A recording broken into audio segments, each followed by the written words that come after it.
प्यारे बच्चों, motion education में आपका स्वागत है। मैं आपका अपना किशन कुमार पाठक आज आपके लिए लेके आया हूँ 12वीं क्लास का सबसे इम्पोर्टेंट चैप्टर समाकलन। क्या बेटा? समाकलन। और समाकलन कौन सा पाठ है? पाठ नंबर 7। जब आपके सामने बोर्ड परीक्षा का पेपर आएगा तो आपको दिखाई देगा कि सबसे ज़्यादा प्रश्न समाकलन के ही आते हैं, क्योंकि समाकलन का अंक भार बोर्ड परीक्षा में सबसे अधिक होता है। होता क्या है बेटा समाकलन? आपने फिजिक्स में ये शब्द जरूर सुना होगा, समाकलन। फिजिक्स वाले ये बताते हैं कि समाकलन छोटे छोटे भागों का योग करते हैं और समाकलन से जो मान आता है वो दोनों बराबर होते हैं। उन्होंने बताया कि समाकलन वास्तव में योग की तरह से है, योग जैसा है। कैसा है? योग जैसा है। योग नहीं है, ऐसा नहीं है कि आप उनको प्लस कर दो। योग जैसा है मतलब समाकलन एक योग की क्रिया जैसा है। इसीलिए अपने को ये बात की जानकारी रखनी है कि पहले जो वैज्ञानिक या साइंटिस्ट या जो गणितज्ञ हुआ करते थे वो योग को ऐसे बताते थे, एस से।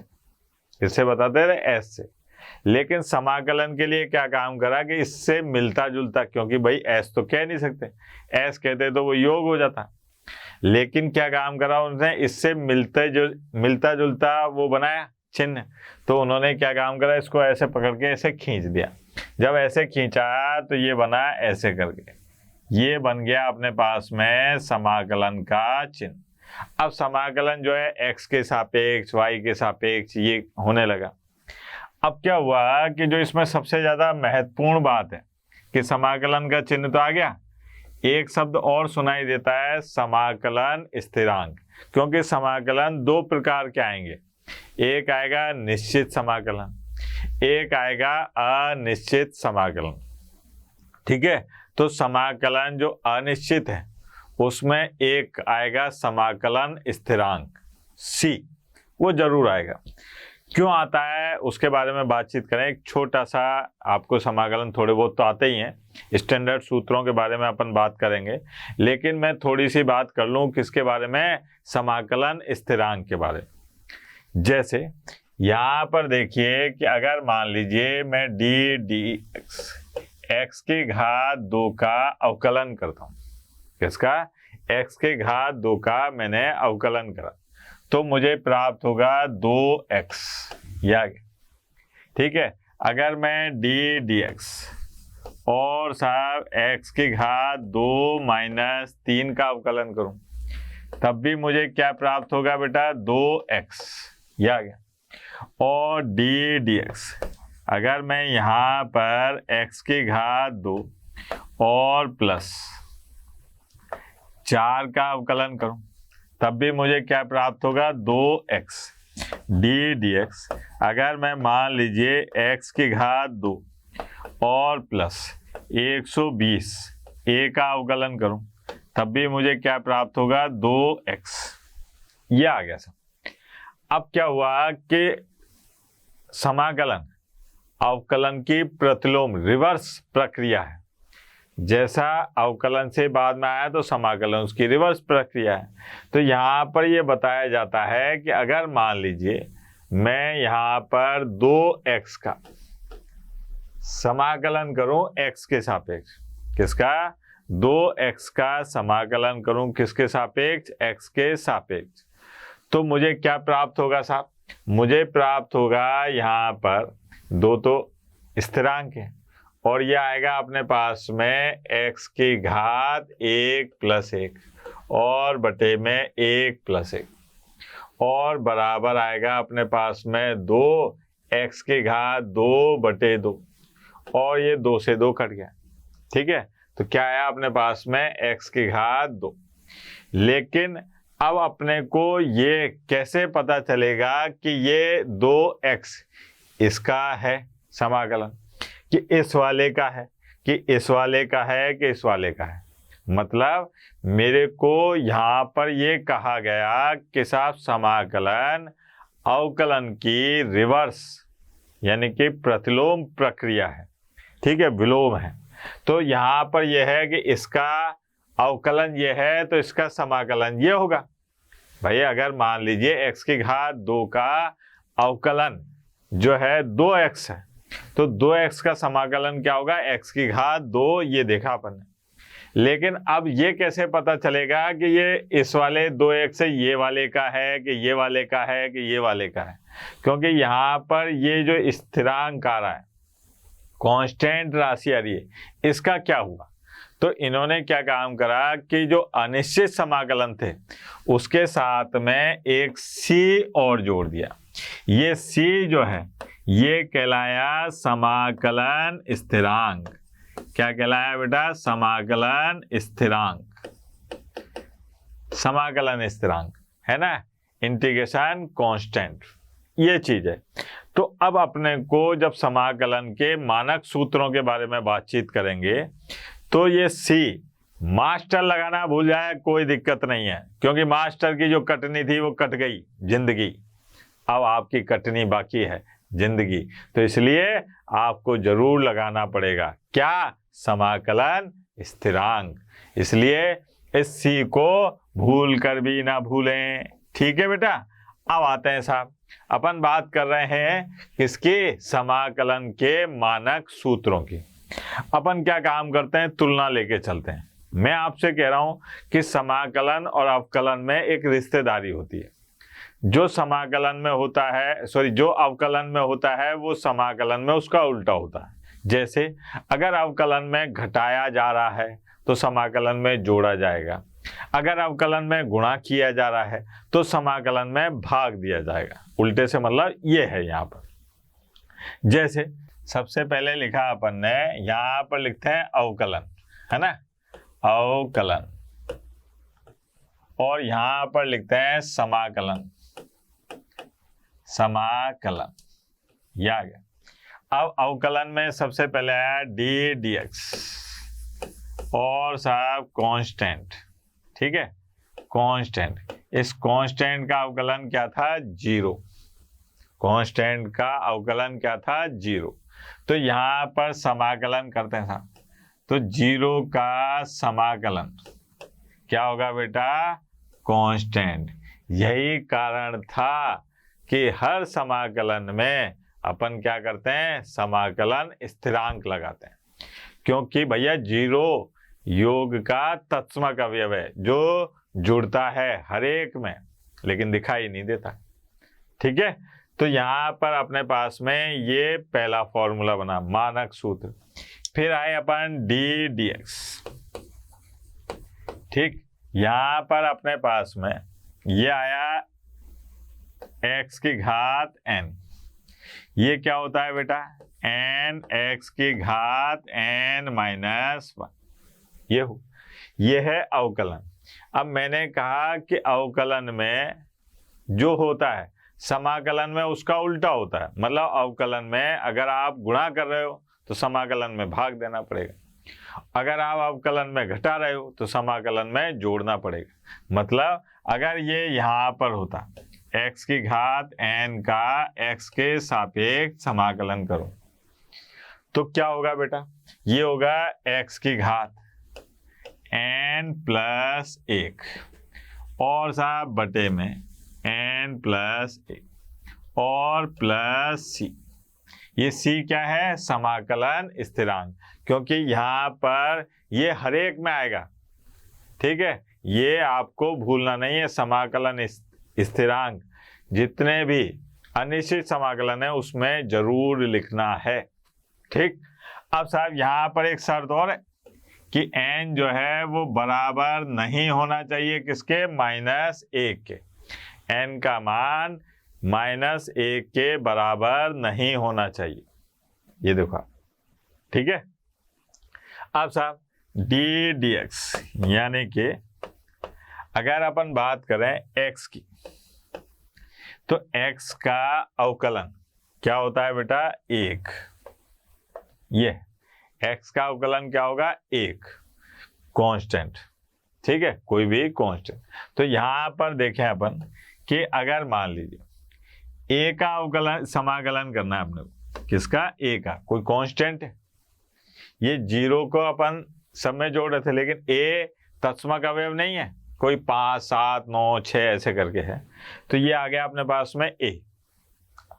अब इसका समाकलन क्या होगा, तो इसका समाकलन आएगा बेटा ए गुणा एक्स, ए गुणा एक्स, क्योंकि इसके साथ में एक है, एक ए तो बाहर आ गया, और एक का समाकलन क्या हो गया, एक्स, क्योंकि भैया एक्स का अवकलन क्या था, एक, तो एक गुणा का तो तत्समक अवयव है ना, तो यहाँ पर आ गया ए एक्स।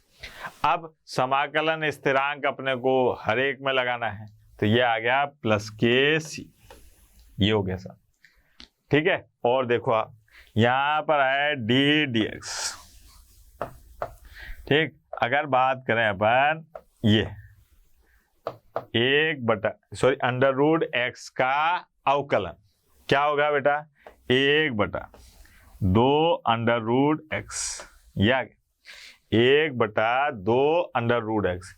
अब अगर मैं मान लो यहाँ पर 1 अंडर रूट एक्स, इसका मैं क्या करूं, समाकलन निकालूं, तो देखो आप 1 अंडर रूट एक्स, ये 2 इधर आ जाएगा, तो 1 अंडर रूट एक्स का समाकलन क्या हो जाएगा बेटा, 2 अंडर रूट एक्स और प्लस सी।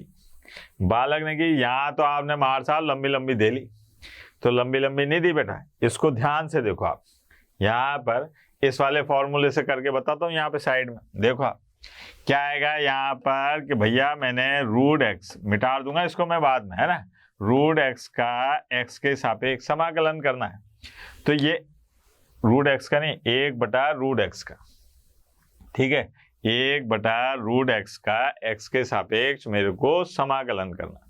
तो कैसे निकलेगा ये देखें जरा, ये आएगा अपने पास में एक्स की घात -1/2 + 1, ठीक है, और बटे में -1/2 + 1, इस वाले सूत्र से n का काम कौन कर रहा है, माइनस का 1/2, अब साहब प्लस का सी, ये हो गया। अब यहाँ देखो आप ये क्या आ रहा है, 1/2, ये 1/2, तो ये तो हो गया अपने पास में, उल्टी मारी तो ये आ गया 2 और ये आ गया ये, तो ये देखो आप, अगर अपन इस सूत्र का इस्तेमाल डायरेक्ट कर लेते हैं तो कोई दिक्कत नहीं, आया कैसे, ये ऐसे, ठीक है, आसान काम है। और देखते हैं, जैसे अपन ने यहाँ लिख रखा है साहब अवकलन, अवकलन, और यहाँ लिख रहे हैं अपन समाकलन, अवकलन और समाकलन। अपन बात कर रहे हैं मानक सूत्रों की जो अपने को याद रखने हैं, ठीक, आगे चल के यही काम में आने वाले हैं। तो अब अगर मान लीजिए ये अवकलन है और यहाँ पर अपन समाकलन के सूत्र बदला बदली करके लिख रहे हैं, जैसे यहाँ आए अपन कि 1/x, 1/x, इसका अवकलन क्या था, तो इसका अवकलन था बेटा -1/x²। अब यहाँ पर 1/x², इसका समाकलन देखूं मैं x के सापेक्ष, 1/x² का समाकलन देखूं किसके सापेक्ष, x के सापेक्ष, तो क्या हो जाएगा बेटा, यहाँ देखो आप, यह आ जाएगा -1/x और प्लस सी, ये जरूर लगाना है सी, ये क्या है, समाकलन स्थिरांक, ये अपने को जलूल जलूल जलूल लगाना है।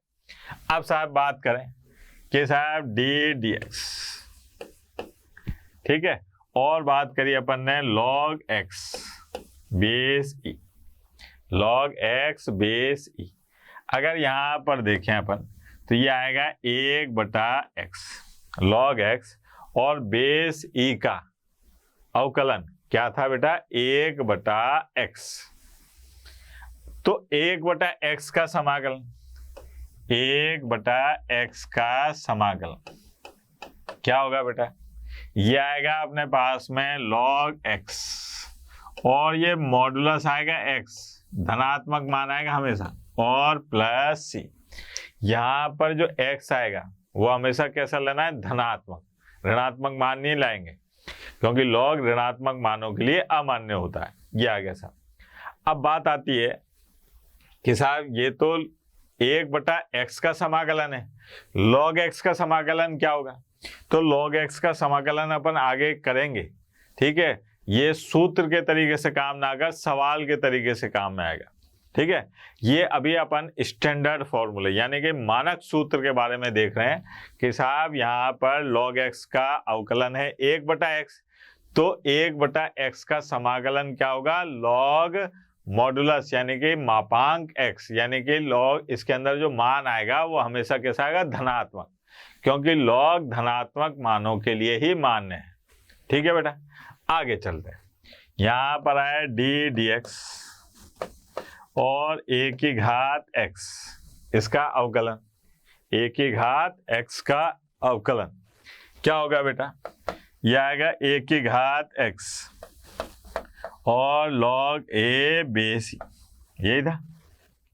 ये बात कर रहे हैं अपन अवकलन की, तो यहाँ पर इसका अपने को नहीं देखना, अपने को समाकलन देखना है a की घात x। अगर इसके समाकलन की बात आती तो मैंने कहा कि जो काम अवकलन में होता है उसका उल्टा समाकलन में होता है। मतलब अगर अवकलन में योग हो रहा है तो समाकलन में घटाएंगे, अगर अवकलन में गुणा हो रहा है तो समाकलन में भाग देंगे। तो यहाँ पर आएगा अपने पास में a की घात x और बटे में log a बेस e, ये प्लस c जरूर आएगा। यहाँ गुणा हो रहा था, यहाँ क्या हो गया, भाग, यहाँ क्या हो गया, भाग। कितना आसान काम है, ठीक है। फिर आए साहब d dx और e की घात x। अब e की घात x का अवकलन तो क्या होता है, e की घात x, लेकिन e की घात x का समाकलन x के सापेक्ष क्या होगा मेरे लाल, ये होगा अपने पास में e की घात x और प्लस c। आप देख रहे होंगे कि ये प्लस c हर सूत्र में आ रहा है, तो जितने भी अनिश्चित समाकलन होंगे उनके सूत्रों में ये प्लस c जरूर आएगा। यानी कि अनिश्चित समाकलन का जब भी सवाल करो तो अंत में जाके एक c जरूर लगा देना, अन्यथा नंबर कटने की पूरी संभावना रहती है, ठीक है बेटा। आगे बात करते हैं। अब आए अपन के d dx, अवकलन करते हैं अपन त्रिकोणमितीय फलनों का sin x। sin x का अवकलन क्या होता है बेटा, sin x का अवकलन cos x, cos x, ठीक है। यहाँ पर अपन ये बात कर रहे हैं किसकी, अवकलन की, यहाँ लिखा नहीं ना अपन अवकलन, और यहाँ बात करेंगे अपन किसकी, समाकलन की, समाकलन ये। अब साहब अवकलन sin x का अवकलन क्या है, cos x। अब बात करें अपन कि भैया cos x का समाकलन क्या होगा बेटा, cos x का समाकलन होगा sin x और प्लस ये होगा। यहाँ पर देखिए आप अवकलन करा अपन ने किसका, cos x का, यह आएगा माइनस sin x। ध्यान देना, cos x का अवकलन क्या होता है, माइनस sin x। मैंने बताया था कि अवकलन में जिनके आगे c आता है त्रिकोणमितीय फलनों में, उनके अवकलन ऋणात्मक आते हैं। ये देखो आप माइनस sin x, लेकिन यहाँ पर अगर अपन sin x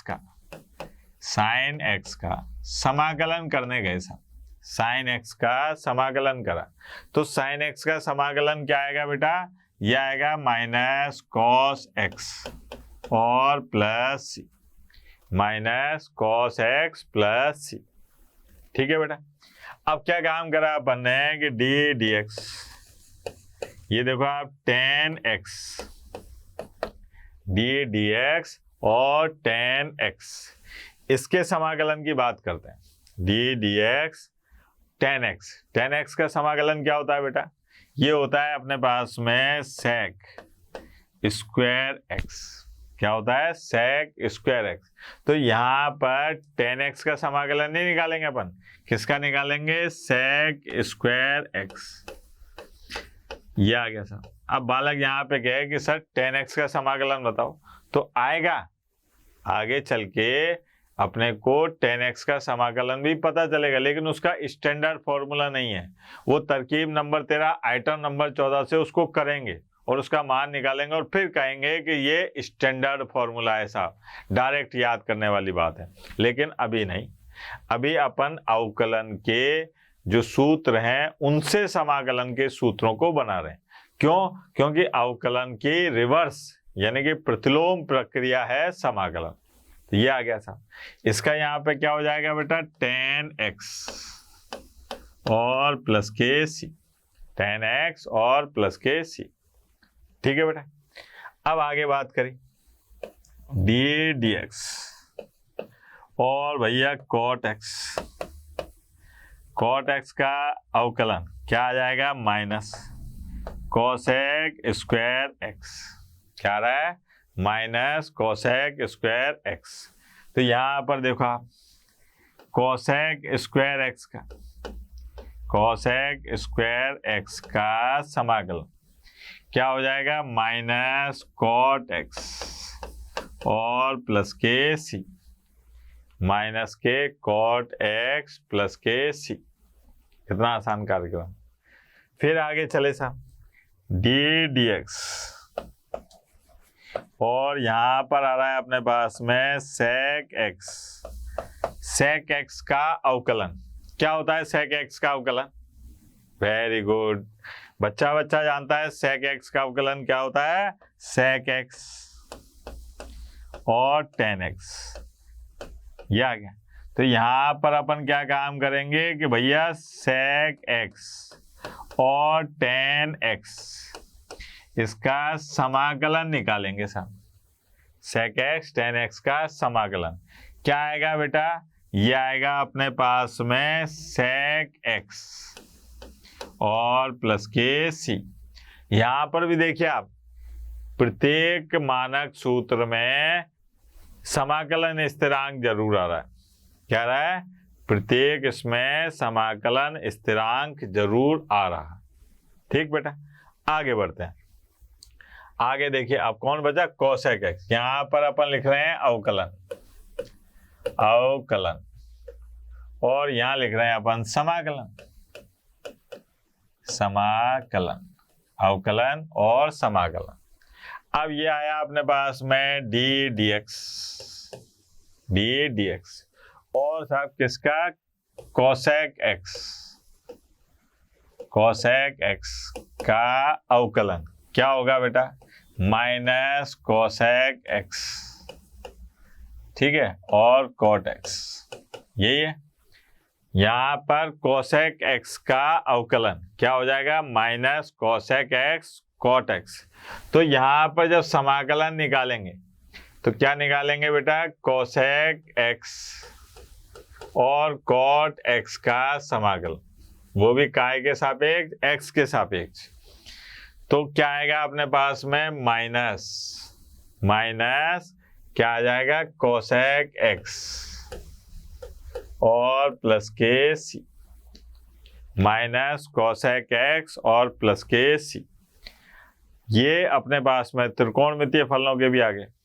अब बात करते हैं अपन त्रिकोणमितीय फलन के आने के बाद में प्रतिलोम त्रिकोणमितीय फलनों के अवकलन और समाकलन, वो एक साथ लिखता हूं मैं। देखो डी डी एक्स, यहां पर देखें साइन इनवर्स एक्स, इसका जो अवकलन है वो आएगा 1 अंडर रूट के अंदर 1 माइनस एक्स की घात 2।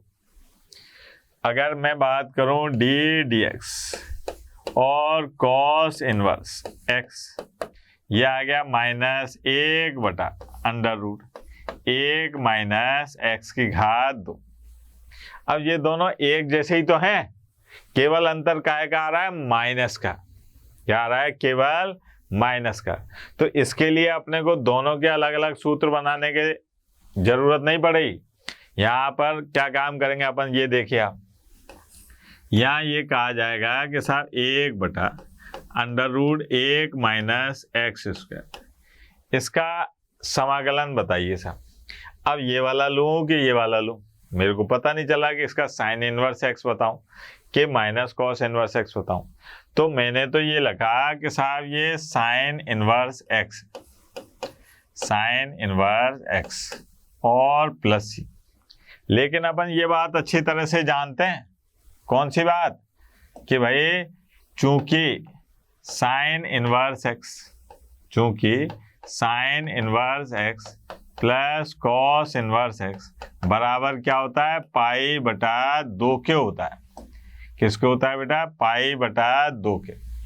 तो मैंने क्या काम करा, इस साइन इनवर्स एक्स की जगह पर क्या लिख लिया? पाई बटा 2 माइनस कॉस इनवर्स एक्स और प्लस के सी। देखना ये काम में आएगी, ये इसलिए ज्यादा डीपली बता रहा हूं कि आगे चल के अपन इसका उपयोग करेंगे। अब ये क्या है बेटा? कांस्टेंट, यानी कि अचर।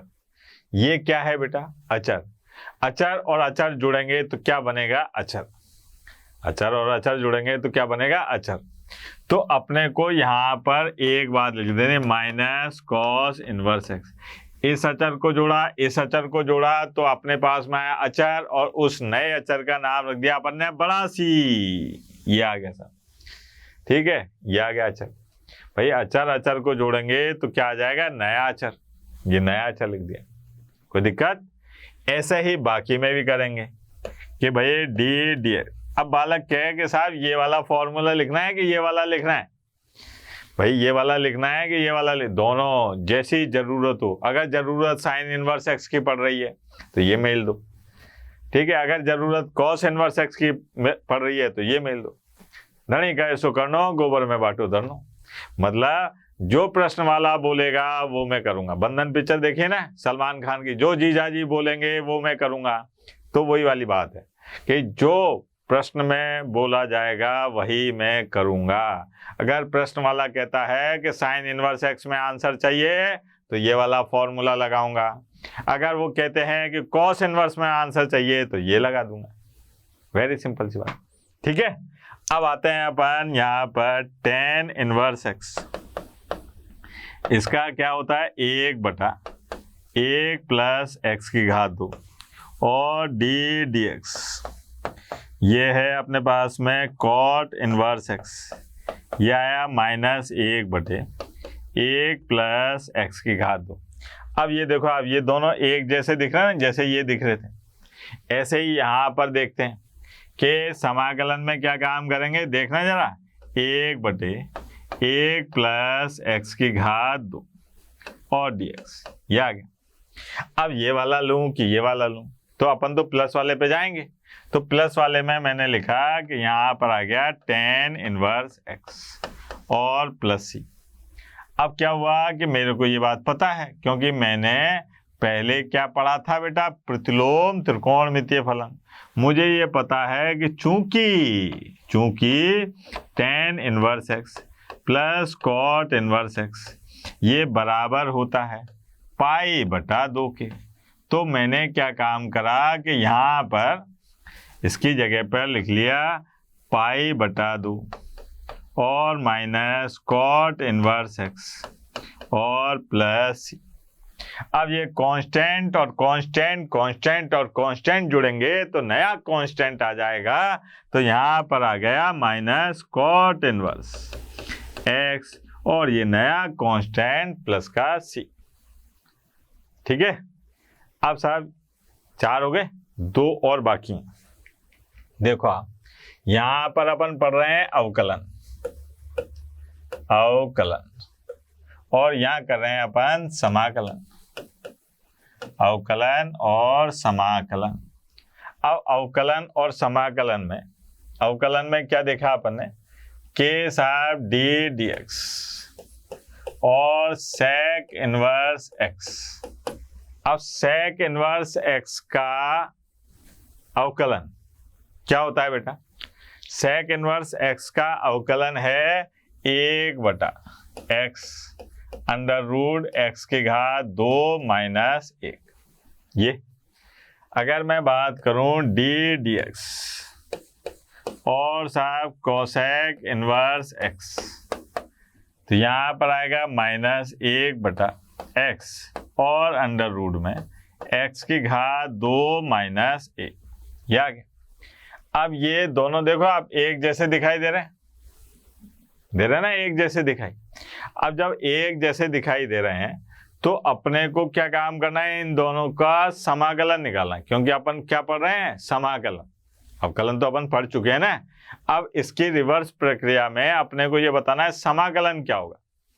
तो यहाँ पर आए साहब, देखो आप, ये आया अपने पास में 1/x और अंडर रूट में x की घात 2 - 1 और dx, ये आ गया 1/x अंडर रूट में x की घात 2 - 1। अब यहाँ पे कोई सा भी ले लो, लेकिन मैं क्या करता हूँ, धनात्मक वाला लेता हूँ। तो ये आ गया सेक इनवर्स x और प्लस c, क्या आ गया मेरे पास में, सेक इनवर्स x और प्लस c। अब क्या काम करते हैं कि ये बात तो अपने को पता है, कौन सी वाली, कि भाई चूंकि सेक इनवर्स x और प्लस कोसेक इनवर्स x बराबर क्या होता है, π/2, ठीक है। ये क्या होता है बेटा, π/2। तो इस सेक इनवर्स x की जगह पर मैंने लिखा π/2 माइनस कोसेक इनवर्स x और प्लस c। अब ये भी अचर है, ये भी अचर है, और अचर अचर जुड़ के नया अचर बन जाएगा। तो यहाँ पर माइनस कोसेक इनवर्स x और प्लस c। अचर अचर सुन के अचार याद आने लग गया, ठीक है, कि अचार अचार, मिर्च का अचार, आम का अचार, है ना, टेंटी का अचार, तो नया अचार सबको मिला के नया अचार बना दे।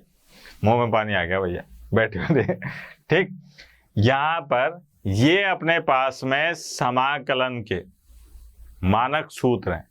इन सूत्रों का अपने को उपयोग करना है।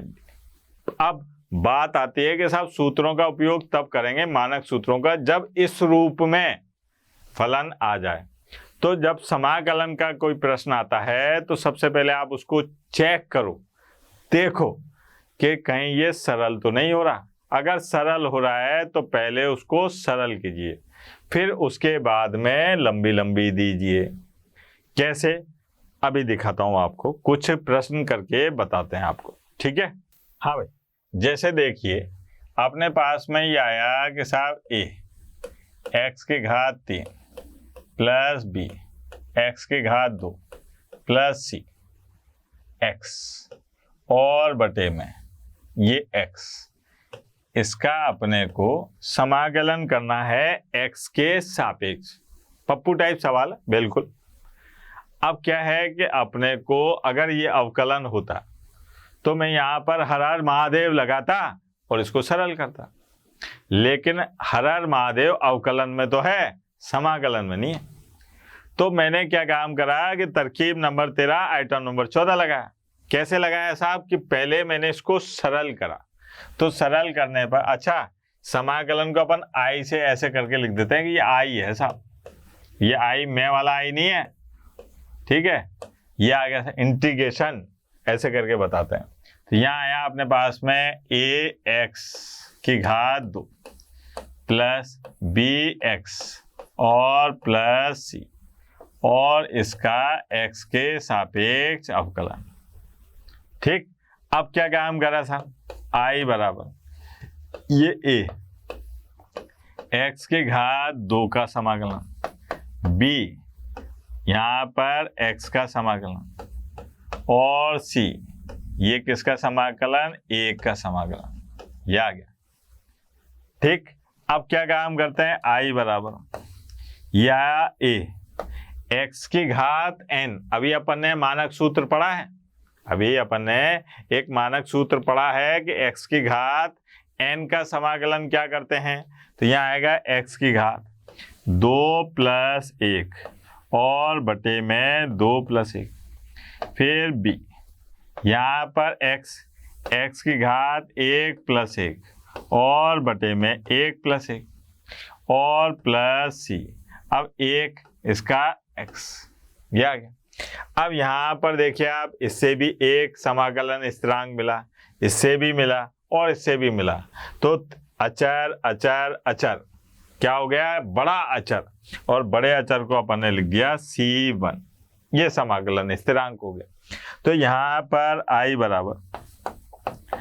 बराबर a x की घात 3/3 प्लस b x की घात 2/2 प्लस cx और प्लस C1, ये आया अपने पास में इस समाकलन का हल। ठीक है, मतलब पहले अपने को सरल करके देखना है, फिर मानक सूत्रों का उपयोग करना है। अभी अपन मानक सूत्रों के बारे में बातचीत कर रहे हैं, इसमें समाकलन करने की विधियां आएंगी अलग अलग, कि भाई खंड से समाकलन कैसे करना है, आंशिक समाकलन, बहुत सारी चीजें हैं, बहुत लंबा पाठ है ये, तो इसलिए परेशान मत होइए। पहले आसान बात समझिए, बेसिक ये है कि पहले तो सबसे पहला काम आप ये करिए कि जो इसके मानक सूत्र हैं उनको रटिए, याद कर लीजिए अच्छी तरह से। उससे क्या है, आपके अवकलन और समाकलन दोनों मजबूत हो जाएगी। ठीक, तो अवकलन के सूत्र होंगे तो उसकी रिवर्स प्रक्रिया ये समाकलन। तो अगर आप इसको ऐसे याद करते हैं कि इसका अवकलन ये है तो इसका समाकलन ये होगा, तो बड़े आसानी से एक पत्थर से दो कुत्ते मार लेंगे आप। ठीक, तो पहले अपने को सूत्र याद करने हैं, फिर ये छोटे छोटे से हैं कि इन मानक सूत्रों का उपयोग अपन कैसे करेंगे। एक और देखिए प्रश्न, जैसे ये है साहब, I बराबर 4 + 3 sin x और बटे में cos की घात 2x और dx, ये आ गया साहब। अब बच्चा कहे कि इसको कैसे करें साहब, हर हर महादेव होता तो लगा देता, लेकिन हर हर महादेव तो अवकलन में है, समाकलन में तो हर हर महादेव है ही नहीं, तो अब इसको कैसे हल करूं। तो अपने पास तो वही है, तरकीब नंबर 13 आइटम नंबर 14, क्या है बेटा वो, कि I बराबर, ये आ गया अपने पास में 4/cos स्क्वायर x और dx, फिर आ गया 3 sin x और बटे में cos स्क्वायर x dx। अच्छा, यहाँ पर देखो I बराबर, ये 4 तो आ गया बाहर, और 1/cos square x, 1/cos square x क्या आ जाएगा बेटा, sec स्क्वायर x और dx, फिर प्लस 3 तो आ गया बाहर, अब ये sin x और cos x, ये हो गया tan x और 1/cos x, तो ये बन गया sec x और tan x dx, ये आ गया। अब यहाँ पर देखो I बराबर 4 sec स्क्वायर x का समाकलन, मानक सूत्र क्या था बेटा, tan x, और मैंने यहाँ लिख दिया C1, इस समाकलन से एक अचर आ गया, फिर साथ 3। अच्छा, ये क्या है, sec x tan x, sec x tan x का मानक सूत्र क्या था बेटा, sec x, तो ये आ गया अपने पास में 3 sec x और प्लस C2। अब ये और ये, ठीक है, चर और ये चर, दोनों चर मिलके क्या हो गए, नया चर, यानी कि ये देखो आप 3 sec x और प्लस ये नया, ये आ गया। मतलब पहले प्रश्न को देखो कि कहीं ये सरल तो नहीं हो रहा, अगर सरल हो रहा है तो उसको सरल करो और फिर आप मानक सूत्रों का इस्तेमाल करो। आई बात समझ में। और देखते हैं बेटा, जैसे ये देखिए, बड़ा मजेदार है, थोड़ा दिमाग भी लगाना पड़ेगा, ऐसा नहीं है कि बगैर दिमाग के ही अपन सवाल करे जा रहे हैं। जैसे ये है I बराबर, ये लिखा अपन ने 1/sin स्क्वायर x गुणा cos स्क्वायर x और dx, ये आ गया सर। अब यहाँ पर अगर अपन इसको बनाए तो ये बन जाएगा cosec स्क्वायर x और sec स्क्वायर x, कोई मतलब ही नहीं आ रहा। अब क्या करें साहब, उलझ गए यहाँ तो अपन क्या काम करते हैं, वो फॉर्मूला याद करते हैं। जब अपन छोटे बच्चे थे, बड़ी शरारत करते थे, तब मास्टर ने एक फॉर्मूला बताया था क्या बताया था कि चूंकि sine square theta plus cos square theta बराबर 1 होता है। ये तो बच्चा जानता है कि sine square theta plus cos square theta बराबर 1 होता है। लेकिन नया सूत्र क्या है कि 1 बराबर sine square theta plus cos square theta भी होता है। मतलब यहां पर इस 1 के स्थान पर अगर मैं ये लिख दूं क्या कि sine square x plus cos square x, तो कोई सुनामी आ जाएगा क्या बेटा? नहीं आएगा। देखो आप अब क्या काम करा आप भैया, मैंने तरकीब लगा दी, डन टन टन अलग अलग कर दिया। देखो आप साइन स्क्वायर एक्स और बटे में sine square x cos square x dx और साहब प्लस यहाँ पर आ गया कॉस स्क्वायर एक्स और बटे में साइन स्क्वायर एक्स और गुणा कॉस स्क्वायर एक्स और dx। ये हो गया। अब क्या काम करा आई बराबर, अच्छा ये देखो आप ये काटा तो क्या बचा यहाँ पर सेक स्क्वायर एक्स और dx। फिर यहाँ पर ये काटा तो क्या बचा कोसेक स्क्वायर एक्स और dx। अब इसका समाकलन क्या हो गया tan x, इसका समाकलन क्या हो गया माइनस कॉट x, इसका चर नया चर क्या हो गया कांस्टेंट c, सॉरी चर नहीं अचर, ना ना ना ना ना क्या है अचर, इसका अचर नया अचर कांस्टेंट c। आई बात समझ में? और देखो आप यहाँ पर पहले सरल करो, सवाल में अगर आप अटक रहे हो तो पहले क्या काम करो उसको हल कर लो, उसके बाद में मानक सूत्र लगाओ। मानक सूत्र अपने को याद रखने हैं लेकिन जब बन जाए तब लगाओ, यहीं मत लगाने लग जाना। तो थोड़ी सी अकल लगेगी, लगनी भी चाहिए, अकल होती है तो लगानी भी चाहिए। आगे बात करते हैं। अब जैसे एक प्रश्न आया साहब आई बराबर, ध्यान देना ये है साहब a की घात 3 log x बेस ये आ गया साहब। ठीक है, इसका अपने को क्या काम करना है समाकलन करना है, समाकलन करना है। तो यहाँ देखिए आप यार इसको कैसे सरल करेंगे, तो यहाँ पर देखो आप आई बराबर, ये बात तो आप बच्चा जानता है कि a और ये आ गया log x और बेस a, तो ये इधर आ गया तो ये आ गया x की घात 3, क्योंकि एक सूत्र होता है भैया कि log m की घात n बराबर होता है n log m। ये आ गया। अब ये बात आपको याद रखनी है कि ये और ये अगर दोनों सेम होते हैं, एक जैसे होते हैं, जैसे आपको ये पता था ना बेटा कि e log x base e, ये e और ये log एक दूसरे के क्या होते हैं दुश्मन होते हैं, दुश्मन, और देखते ही काट देते हैं एक दूसरे को। तो यहाँ पर अगर ये दोनों सेम है तो ये देखते ही काट देंगे एक दूसरे को, और क्या बचेगा बेटा यहाँ बचेगा x की घात 3 और x की घात 3 का समाकलन क्या हो जाएगा 3 + 1 और 3 + 1 + c, तो ये आ गया x की घात 4 और बटे में 4 + c। ये अपने को याद रखना है। यहाँ पर कई बार बच्चा ऑब्जेक्शन कर देता है कि सर ये कैसे आया, तो आपको याद है ना कि लॉग में ये वाली चीज बहुत काम में आती है कि साहब ई और लॉग एक दूसरे के दुश्मन होते हैं, देखते ही काट देते हैं। ठीक है, तो इस प्रकार से अपने को इस सूत्र का सदुपयोग करना है। ठीक, एक और प्रश्न देखते हैं बड़ा मजेदार सा। ये देखिए आप i बराबर 1/1 प्लस साइन x और dx, ये है। अब कैसे करें साहब इसको, 1/1 प्लस साइन x के सापेक्ष अवकलन करना है।